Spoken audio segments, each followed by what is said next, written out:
Welcome back. In Ukraine, emergency services continue to recover bodies from beneath the rubble after Russia hit Kyiv with a huge missile and drone attack overnight Monday into Tuesday.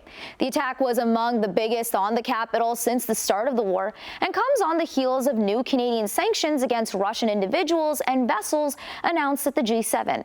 Tessa Bennett joins us in studio with more on this. Tessa, where do things stand with negotiations between the two nations? Manisa, peace talks have effectively stalled in recent weeks, with Russian President Vladimir Putin refusing to meet in person with Ukrainian President Volodymyr Zelenskyy. At this week's G7 summit, support for Ukraine was a central topic, seeing countries like Canada agree to up their military and financial assistance to Ukraine as the war presses on.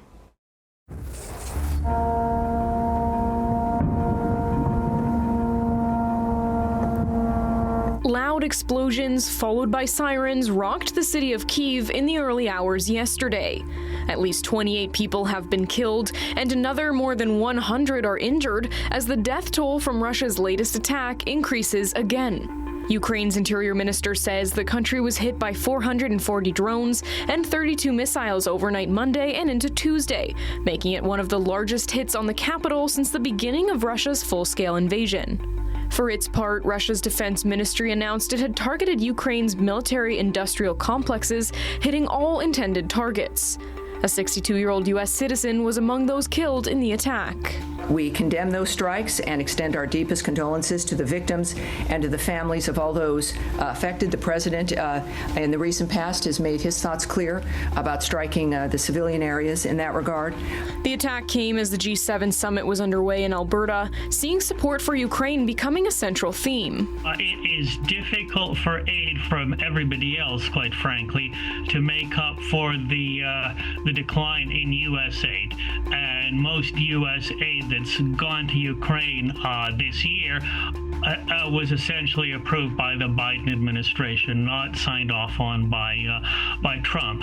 Prime Minister Mark Carney invited Ukrainian President Volodymyr Zelenskyy to attend as a non-member invitee, and he used the opportunity to once again voice the need for pressure to be applied to Russia. So we are ready for the peace negotiations, unconditional ceasefire. I think it's very important, but for this we need pressure. Carney announced new sanctions against Russia following the summit, further pledging unwavering support for Ukraine until a just peace is achieved. One of the new sanctions targets Russia's shadow fleets, a measure that has the capacity to inflict serious economic pain. These vessels have reportedly been used to evade prior oil sanctions put in place. And while Russia was not invited to be part of the international meeting as a non-member, U.S. President Donald Trump criticized the decision to oust the country from what was formerly the G8. There was more significant the question of the effort to get a joint statement on Ukraine. Now, we didn't actually get a joint statement. We got the leader's summary referring to Ukraine. The language had been discussed at the Monday night dinner. Not quite the same thing as saying that everybody had signed off on that exact wording. Meanwhile, Russian authorities claim to have shot down Ukrainian drones launched in response to the most recent attack.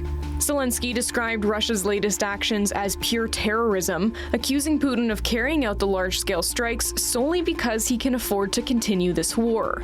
Jack Cunningham, a professor of international relations at the University of Toronto, says Ukraine's allies need to continue pressuring Putin if they want him to come back to the negotiating table. So that means more Western military aid to Ukraine, tougher sanctions, as well, not just on military goods, but economic sanctions more broadly.